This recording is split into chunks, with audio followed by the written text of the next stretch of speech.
Everybody, and welcome back to Team Vikavolt's YouTube channel. It has been a whole lot of nothing, in my opinion, in the Pokemon TCG sphere. Yeah, we've gotten some news about some Phantasmal Flame sets and things like that, but overall, I don't think there's too much moving in the Pokemon TCG sphere. Competitively, I don't have any really new deck lists to share with everybody. The decks that were good, like, I don't know, 3 months ago are still really good right now. And I kind of have a little bit of a policy of if the deck list is not super updated, like more than like a few cards, then I don't think it's really worth rehashing it out in a whole feature-length video. So I was thinking to myself, why don't we talk about something that maybe a lot of newer players especially don't know, and maybe go down a little bit of a nostalgia trip for all of the oldie moldies in the Pokemon TCG like myself. Today, I would just like to chit-chat and do a little bit of off-topic, maybe, video about old-school TCG sites. Nowadays, we have Limitless TCG. If you are new to the competitive scene, you should totally know about Limitless TCG. They are kind of like the central hive mind of all things competitive Pokemon TCG in one site. But back in the day, when I really started playing competitively, it was around 2010, 15 years ago now, when I really started buckling down and playing the Pokemon TCG like much more seriously, like competitively, like playing to win, going to regionals, going to well, I guess now internationals and things like that, instead of just, you know, playing with TCG cards, or Pokemon cards I should say, with my brother, with whatever we had in our collection. And so we needed resources. This was like the dawn, kind of the dawn of net decking, and there's a lot to be said about these old school TCG sites that pretty much everybody was using to prepare for Pokemon competitions. And so I kind of just wanted to share just one. I don't want to drag on and talk about, you know, a lot of these sites, they don't even like exist anymore, like sixprizes.com, if you know, you know. The Charizard Lounge no longer exists. It kind of dwindled down into just a Facebook page, but it literally has 0 followers. If you are familiar with the Charizard Lounge and you go to their Facebook page, there are 0 followers on that Facebook page, and all of the links that would go to their old website, they don't even exist anymore. Like the domain doesn't exist. Completely shut down. Really sad to see. But there is one that is still around, and I want to share it with all of you. Let me know, I'm genuinely very, very curious, how many of you who watch this channel know about the Deck Out? This is a blog spot, everybody, not a website necessarily, just a blog that was made by Eric Jensen, and if I do remember his full name correctly, this is the Deck Out.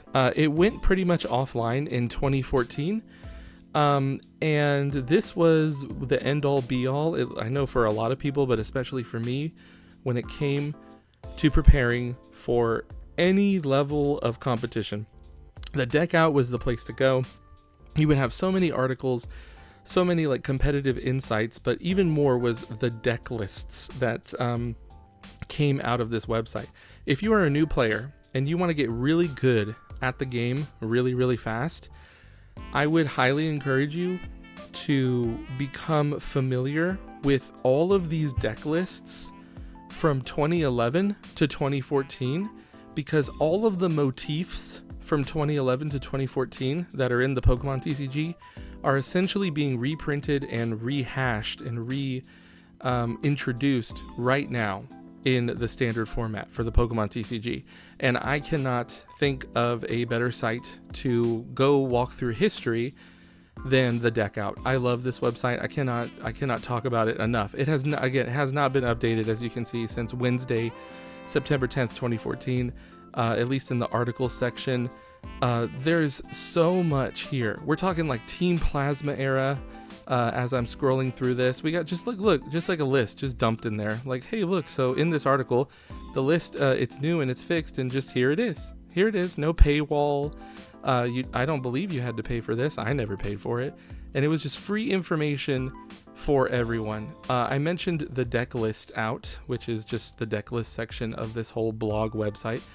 And there's just so much. Look, it's still called Twitter, for crying out loud. And we just have all of these deck lists, and they're all broken down by a table of contents. Metagame decks, the hottest decks now. Thunderous EX and Deoxys EX. We're talking Team Plasma era.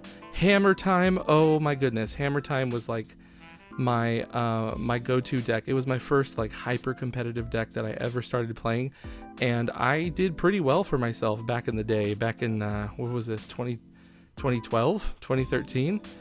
And they're all just here. They're still sitting here for everyone to be able to just like look through them and learn from them. And again, if you are new to the game, this whole website and this history of deck lists that are available still on this website are such a wealth of knowledge. It's great to study the cards. That's what I've always done. I've always just like studied them.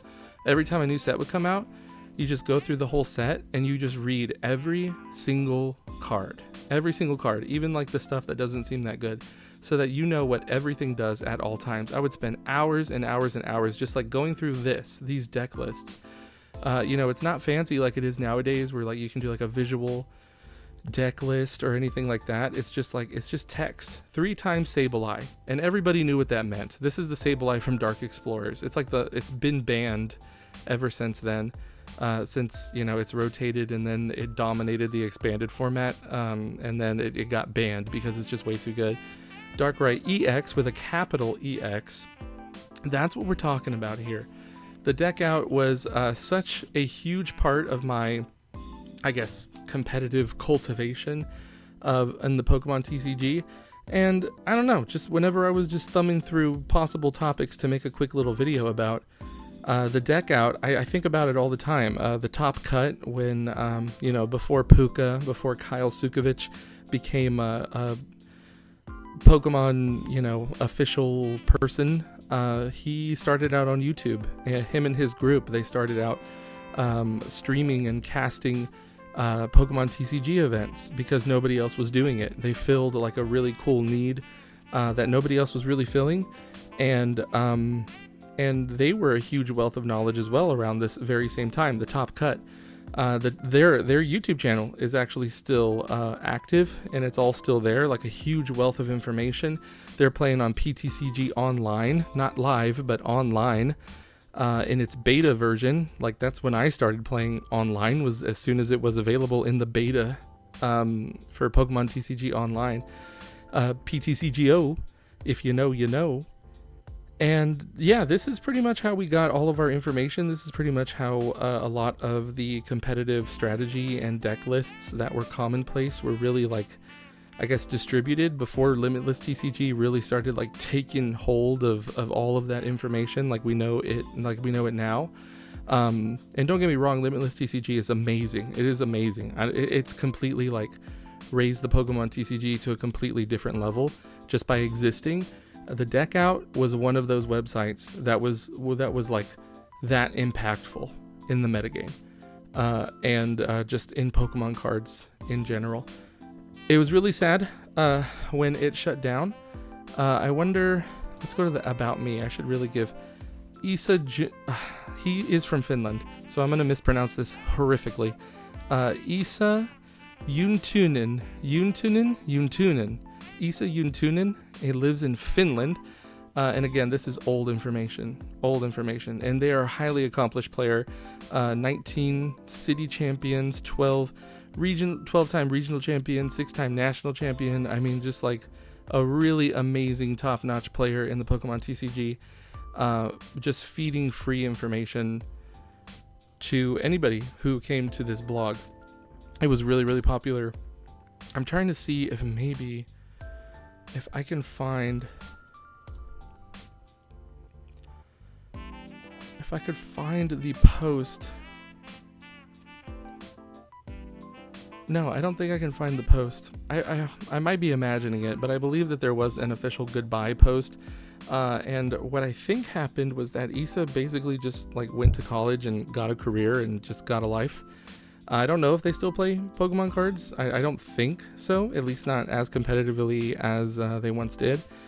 But absolute legend in the Pokemon TCG.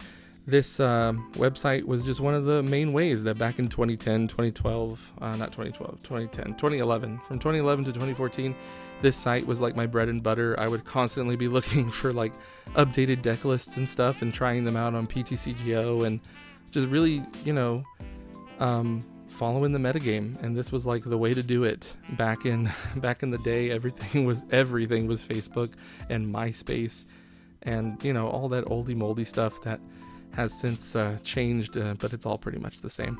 Anyway, I just thought it was kind of like a interesting little tidbit to talk about and make a quick video about. Again, personally, I think that things in the TCG are pretty stale right now. Nothing's really moving, nothing's changing. Dragapult Dusknoir is still good. Gardevoir is still good. Charizard's good. The end. Like, there's really not too much, nothing that I think is too exciting to make a video about. I have been posting here on the channel, but I'll try to think of another cool topic to present to everybody. And I know that this was a pretty informal video, kind of a little, not really slapped together, but just not like a really deep dive into anything like super juicy of a subject. But I still think this is cool. I left links in the description as I always do. Check those out. So if you want to check out the deck out and kind of go through history that is still living here on the internet and get really good at the game just by studying these deck lists, then you can go ahead and do that among some other links as well. So at the very least, I hope that you found this subject matter a little interesting, although very informal. And I look forward to the next video. I finally got my microphone and my software figured out.